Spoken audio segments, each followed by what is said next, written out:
Selamat datang di Pengadilan Tata Usaha Negara Medan. Ada yang bisa kami bantu, Pak? Saya tidak bisa menghadirkan saksi secara langsung. Apakah pemeriksaan saksi secara virtual masih berlaku? Masih berlaku ya Pak, akan kami jelaskan. Berdasarkan Perma Nomor 7 Tahun 2022 tentang perubahan atas Perma Nomor 1 Tahun 2019 tentang administrasi perkara dan persidangan di pengadilan secara elektronik pada pasal 24 ayat 3 bahwa persidangan pembuktian dengan acara pemeriksaan saksi dan atau ahli dapat dilaksanakan secara jarak jauh melalui media komunikasi audiovisual. Nah, untuk teknis petunjuk pelaksanaan pemeriksaan saksi dan atau ahli secara virtual termuat dalam SK KMA nomor 363 tahun 2022 dan SK Dirjen Badil Miltun nomor 200 tahun 2024. Para pihak yang ingin menghadirkan saksi dan atau ahli dapat mengajukan permohonan secara lisan di ruang persidangan kepada majelis hakim.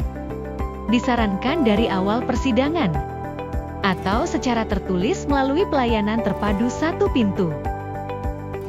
Jika majelis hakim menyetujui permohonan pemeriksaan saksi dan atau ahli secara virtual, maka majelis hakim melaporkan ke Ketua Pengadilan Tata Usaha Negara Medan.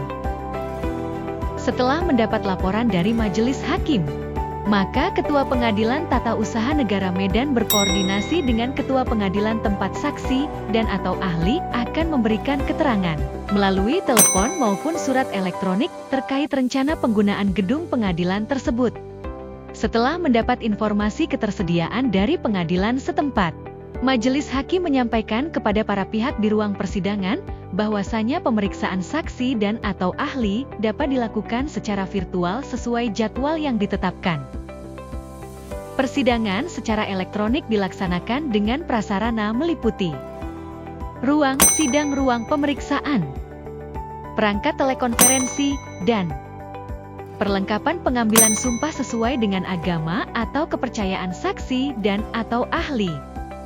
Setelah Ketua Pengadilan tempat saksi dan atau ahli memberikan keterangan menerima permintaan bantuan pemeriksaan saksi secara virtual, maka Ketua Pengadilan tempat saksi dan atau ahli memberikan keterangan menunjuk seorang panitera pengganti tanpa menggunakan atribut untuk mengawasi ketertiban persidangan. Dalam hal terbatasnya panitera pengganti, maka dapat menunjuk petugas persidangan pada hari persidangan sesuai dengan jadwal yang telah ditetapkan.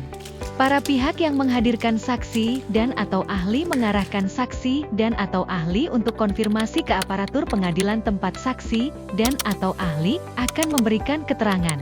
Setelah saksi dan atau ahli konfirmasi, petugas persidangan pengadilan setempat berkoordinasi dengan petugas persidangan Pengadilan Tata Usaha Negara Medan untuk mendapatkan akses telekonferensi. Selanjutnya petugas persidangan akan mengarahkan saksi dan atau ahli untuk memasuki ruang persidangan. Sebelum memulai pemeriksaan, akan dilakukan pengambilan sumpah kepada saksi dan atau ahli. Pengucapan sumpah dipandu oleh majelis hakim pemeriksa perkara dengan dibantu oleh juru sumpah yang berada di pengadilan tempat saksi dan atau ahli memberikan keterangan. Setelah dilakukan pengambilan sumpah kepada saksi dan atau ahli, maka dilanjutkan dengan sesi pemeriksaan saksi hingga proses pemeriksaan selesai dan ditutup oleh Majelis Hakim Pengadilan Tata Usaha Negara Medan. Nah, begitulah prosedur dari pemeriksaan saksi dan atau ahli secara virtual di Pengadilan Tata Usaha Negara Medan.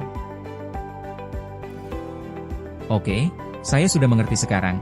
Terima kasih atas informasinya ya, Bu. Tentu, sama Bapak.